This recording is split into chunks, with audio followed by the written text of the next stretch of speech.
One of the hardest things with embracing failure is being able to see things as not being a failure. A few weeks ago, I had to go through this myself.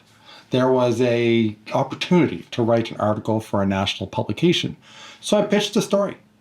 I didn't expect a response for a couple of weeks, if ever, but they got back to me that day to say they liked the idea and wanted me to expand on it.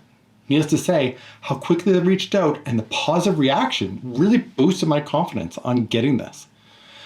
However, the next day they came back saying, "We really want to talk about this topic, but you're not the right person for it. Can you introduce us to someone who might be better able to tell it?"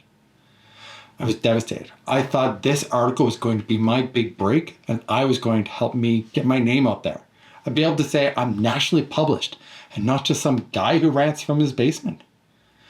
Needless to say, it took a while for me to be able to assess this situation objectively, and I look at the facts as they were.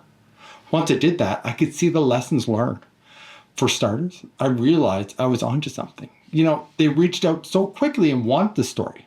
This is the first time I ever pitched an idea to someone, and they were really excited by it. My idea struck a nerve. On the flip side, though, I realized that I'm not the person to tell that version of the story. I was focusing too much on the problems and the other people telling their story instead of telling my story. Just by stepping back and looking at things objectively, I was able to realize I'm onto something. I just need to dig a bit deeper to understand what my story is. So when you are experiencing failure, find a way to step back and, if needed, tap into someone who can help you find that learning and help you move forward.